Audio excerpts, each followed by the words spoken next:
Good morning, vintage audio enthusiasts, members of the vinyl community, and YouTubers everywhere. I thought I would do a little video here this morning. I've talked about this in one of my other room tour videos, that this is a Marantz 2270 from about 1974. And one of the problems with vintage equipment is they have these kind of speaker terminals. If this will focus in on there, this come off of this amp, the little press switches, and they have a little tiny hole. This is the wires that went to the output relays. You can see how tiny those wires are compared to kind of modern speaker cables that we use. So when I had the amp recapped and worked on, I'd said that I wanted modern 3-way, 5-way binding posts so you could put good speaker cables on.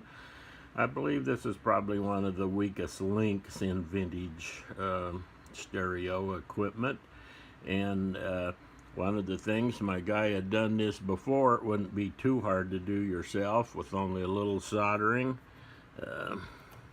because these are heavier and put more leverage on the back of the case. He made a backing plate, a professional backing plate, that then is fastened in there so that it supports these much heavier speaker cables.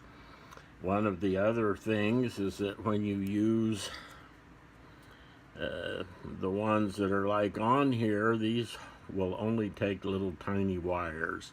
We know there's a lot of smoke and mirrors in the speaker cable business, but at some point little better cables do give you a better sound. One of the things I found that I never used, found these on eBay, but you can hook a good wire in here and these will fit in the hole. My repair guy said he didn't like these because with these old clips, you put a heavy wire on with these things, it puts too much leverage, too much pressure on there. You'll notice that these things are serrated so that you can actually clip them, cut them, break them off so that they're not hanging out so far, so that helps.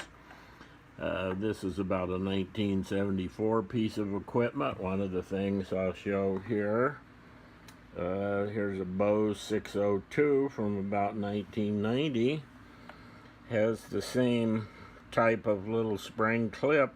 You won't be able to see it in this video, but the difference is the hole here is probably 3 times bigger than the hole on that Marantz, so you can get pretty good speaker wires in here. Here's some real nice high quality 12 gauge copper I bought. Get a little comparison here. You can see the difference between some 12 gauge copper. Of course, you know how it goes, folks. I'm trying to do this little video on my phone here, and then right in the middle you get a phone call, messes you up. I'll see if I can patch these two little videos together, but was just really at the end of the video showing these better cables on a little more modern equipment. You can use those, and of course I don't have them stripped back, but they would fit in here just fine. And see, piled on the floor here's 2 15-foot links, which are about $20, and that's a lot better than when you get the factory-made speaker cables. The advantage here with these are, of course, is that they're shielded, so when you got a mess of wires behind the cabinet, you do get a little benefit there. So I hope you all enjoy this video, and see you later.